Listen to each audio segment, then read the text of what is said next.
Halo semuanya, selamat datang kembali di sekolahkepribadian.com. Kembali lagi bersama saya, Nia, sebagai salah satu mentor dari Sekolah Kepribadian. Nah, di Sekolah Kepribadian ini Anda bisa belajar berbagai macam tema mulai dari parenting, kemudian profesional, dan juga mungkin teman-teman remaja yang ingin menambah soft skill seperti itu ya, bisa langsung aja yang menarik di web kami Sekolah Kepribadian. Karena di Sekolah Kepribadian Anda akan mendapatkan ilmu-ilmu yang bermanfaat tentunya baik dalam kehidupan sehari-hari atau di sekolah, bahkan di lingkungan pekerjaan. Nah, pada kesempatan kali ini saya akan membawakan tema mengenai the best way to overcome FOMO is JOMO. Nah, apa ya itu ya kira-kira FOMO dan JOMO? Untuk itu kita akan bahas lebih lanjut pada materi kali ini. Di segmen yang pertama kita akan mengulik lebih lanjut terkait apa sih itu FOMO, kemudian apa yang menyebabkan seseorang bisa FOMO, dan fenomena FOMO yang sedang terjadi di akhir-akhir ini seperti apa. Oke, kita langsung saja mempelajari bersama-sama terkait FOMO dan juga JOMO. Adanya arus informasi yang cukup berkembang pesat di era modern ini terkait media sosial ataupun aplikasi percakapan yang mungkin beredar seperti itu ya. Itu membuat seseorang bisa terhubung secara langsung tanpa bertatap muka. Nah, dengan adanya informasi dan juga kemudahan akses ataupun juga komunikasi gitu ya melalui media sosial ini turut membawa dampak yang negatif juga gitu ya, walaupun memang ada dampak positifnya bagi seseorang. Nah, salah satunya seseorang yang FOMO itu adalah mereka yang takut ketinggalan atau kehilangan momen apabila tidak merekam dan merasa terganggu dengan pencapaian orang lain. Nah, fenomena tersebut biasanya memang dikenal sebagai FOMO atau kepanjangannya adalah Fear of Missing Out. Nah, hal ini merupakan rasa takut tertinggal, ya kan, takut kehilangan karena tidak mengikuti aktivitas tertentu atau tidak mengikuti tren yang sedang beredar. Nah, fenomena FOMO ini itu juga tengah dihadapi oleh generasi muda di Indonesia yang ciri-cirinya itu mulai muncul dengan adanya cemas, kegelisahan, bahkan takut kehilangan momen berharga yang sedang dialaminya atau teman-temannya lakukan, bahkan kelompok tertentu atau komunitas tertentu seperti itu. Sementara dirinya sendiri di saat kegiatan atau aktivitas tertentu dia tidak berada di dalamnya seperti itu. Nah, ini menurut Marlina di tahun 2017, FOMO adalah ketika seseorang mengalami rasa takut jika tertinggal informasi yang sedang terjadi, terutama yang berkaitan dengan apa yang orang atau kelompok lain sedang lakukan. Nah, FOMO itu juga dapat dialami setiap orang, baik perempuan, laki-laki, baik tua ataupun remaja gitu ya. Jadi semua orang bisa mengalami FOMO ini atau fear of missing out. Nah, namun dari riset APJI tahun 2022, mereka menemukan bahwa ternyata remaja itu paling banyak menggunakan media sosial dan terkena FOMO tadi nih. Dengan FOMO ini biasanya memang membuat individu atau orang itu bisa membuka media sosial dengan tujuan untuk mengurangi rasa khawatir atau cemas. Nah, ini ada satu kasus lagi yang terjadi di Indonesia, yaitu seorang remaja Bekasi. Mungkin ini kemarin-kemarin sempat viral juga ya, ini di TikTok ya, terkait remaja usia 13 tahun yang berinisial FA itu tewas karena melakukan sebuah tantangan yang lagi tren di TikTok. Nah, tantangannya itu adalah challenge malaikat maut. Nah, pernah dengar ya teman-teman ya? Mungkin teman-teman juga pernah mendengar berita ini di TikTok. Nah, jadi untuk kasus tersebut adalah seorang remaja yang berdiri di tengah jalan kemudian menyetop truk yang sedang lewat. Seperti itu. Jadi trennya itu adalah supaya supir truk itu mengerem secara mendadak. Nah, trennya seperti itu yang berlaku di TikTok. Namun naasnya karena sebagai supirnya mungkin juga kaget ya karena tiba-tiba loh kok ada orang yang berdiri di tengahnya, di tengah-tengah jalan gitu kan. Nah, kasus tersebut menggambarkan bahwa betapa negatifnya FOMO ya teman-teman ya. Karena orang-orang yang FOMO itu dia berani akan resiko dan biasanya tidak memikirkan terlebih dahulu apa sih nanti akibatnya gitu. Mereka cenderung hanya ingin mengikuti tren gitu ya, yang kekinian, yang keren gitu ya. Selain itu, seseorang yang mengalami FOMO biasanya mereka punya kepuasan hidup yang lebih rendah. Karena memang dari dalam dirinya mereka merasa kurang puas gitu ya. Ada hal-hal yang pengen dicapai secara terus-menerus. Nah, ini ada beberapa penyebab FOMO itu bisa terjadi. Kita akan bahas di sini bersama-sama. Yang pertama, keterbukaan informasi di media sosial. Kita tahu lah ya, semua orang pasti memiliki media sosial baik Facebook, Instagram, TikTok, dan masih banyak lagi mungkin ya aplikasi-aplikasi tersebut sebagai penunjang kita dalam bersosialisasi ya secara online atau digital. Nah, namun dengan adanya media sosial, gadget itu membuat kita semakin terbuka ya kan? Baik dengan orang yang kita kenal ataupun dengan orang yang tidak kita kenal sama sekali gitu kan ya. Biasanya kita juga memamerkan lokasinya di mana gitu ya. Di kafe apa atau sedang liburan ke luar negeri atau ke pantai mana di Indo gitu ya. Nah, laman media sosial ini juga terus dibanjiri dengan pemberitahuan informasi yang real time. Biasanya kalau teman-teman scroll Instagram atau TikTok ada riwayat di uploadnya itu kapan gitu kan ya.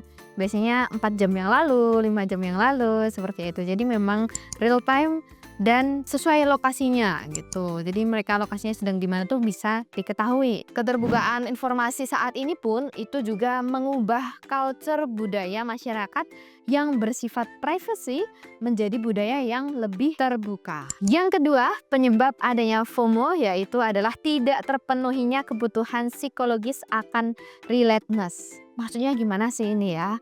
Kenapa nyambung dengan kebutuhan psikologis kita gitu ya. Nah, yang pertama kita akan bahas tentang relatedness. Relatedness ini merupakan kedekatan atau keinginan kita untuk berhubungan dengan orang lain.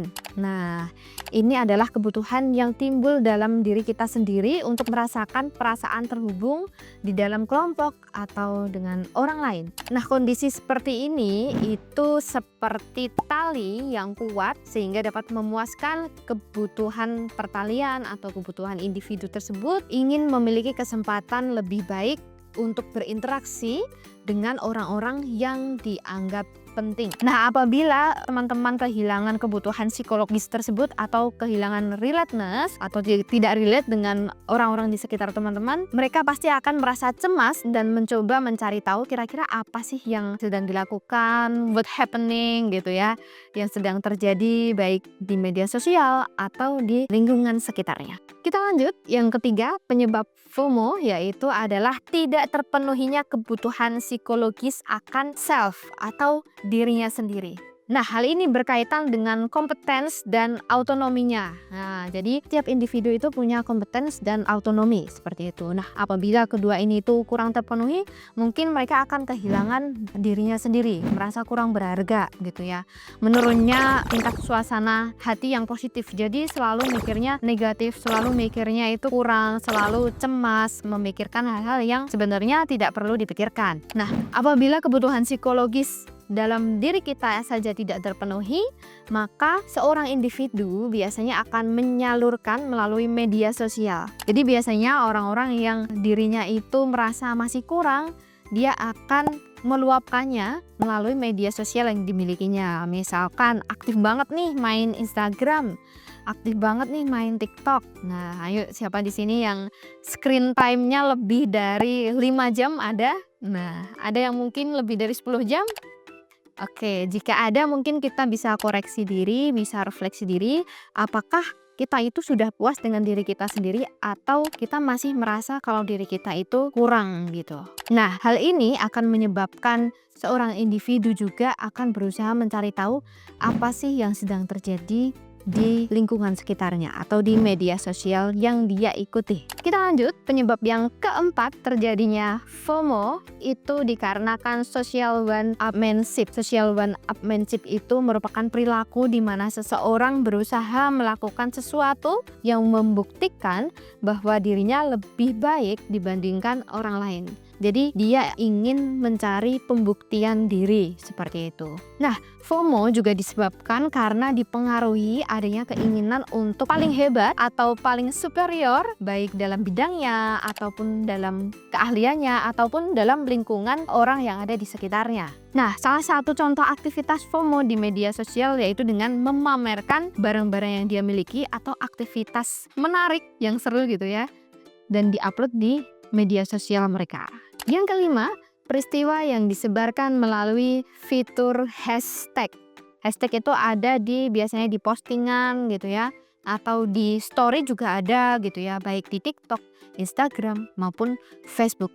Nah, biasanya dengan adanya hashtag ini banyak orang yang mengunjungi atau banyak orang yang lewat di postingan atau di story teman-teman semua karena ada hashtag itu.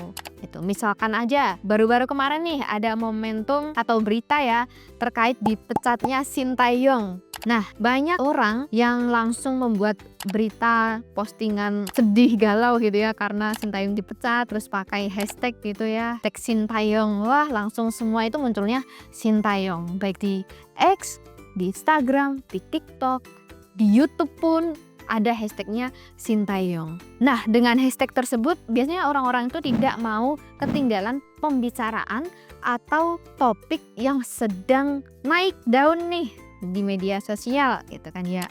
Contohnya tadi yang Sintayong. Nah, biasanya orang-orang yang ketinggalan informasi tersebut akan memiliki perasaan yang tertinggal gitu ya dengan orang-orang yang ada di sekitarnya yang tidak ikut serta dalam melakukan aktivitas tersebut. Jadi kalau tidak ikut postingan story tentang Sintayong, nggak ikut ngobrolin Sintayong, itu dirasa kurang bisa diterima oleh orang-orang terdekatnya. Yang keenam, penyebab timbulnya FOMO itu dikarenakan oleh kondisi the privacy relative.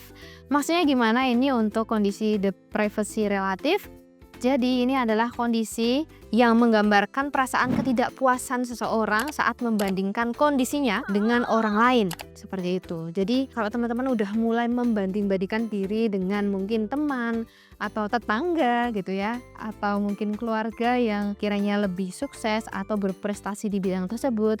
Nah, dan mulai membandingkan dengan diri kita sendiri bahwa diri kita tidak mampu, hati-hati ya teman-teman, berarti itu bisa menjadi salah satu penyebab terjadinya FOMO.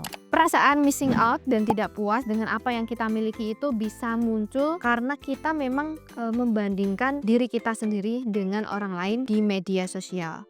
Padahal belum tentu yang diupload atau diunggah di media sosial itu benar-benar sesuai gitu ya. Oke, kita lanjut ke penyebab yang ketujuh terjadinya FOMO adalah banyak stimulus untuk mengetahui suatu informasi. Jadi mungkin banyak pemicunya ya yang membuat kita itu kepo tentang suatu hal. Apalagi di zaman yang serba digital ini memungkinkan sekali bahwa orang-orang itu terus dibanjiri dengan topik-topik yang beragam, yang menarik, tanpa perlu adanya usaha keras. Bahkan kalau teman-teman bisa cek gadget masing-masing ya, bisa langsung muncul notifikasi itu di handphone atau di tablet gitu ya. Bahkan di laptop sekarang kita bisa menerima notif itu gitu ya melalui media sosial asalkan tersambung gitu ya. Di sisi lainnya muncul juga stimulus-stimulus yang mengakibatkan keingintahuan untuk tetap mengikuti perkembangan terkini. Nah, keinginan untuk terus mengikuti perkembangan saat inilah itu yang disebut dengan FOMO. Mungkin itu teman-teman sekilas terkait pembahasan apa itu FOMO, fear of missing out, dan bagaimana fear of missing out itu bisa timbul, bisa muncul disebabkan oleh 7 hal tadi. Nah, kira-kira apakah diri teman-teman sudah bisa menilai nih mana nih dari ke-7 hal tadi yang sudah teman-teman alami atau baru dialami akhir-akhir ini? Nah, bisa jadi itu adalah tanda FOMO, dan gimana nanti kita bisa mengurangi bahkan mungkin menghilangkan rasa FOMO gitu ya, sehingga kita lebih bisa bersyukur akan apa yang dimiliki oleh diri kita atau kemampuan kita gitu ya. Kita akan simak bersama-sama dan lanjut pantau video sekolah kepribadian di segmen-segmen berikutnya. Terima kasih, sampai jumpa, salam sakti.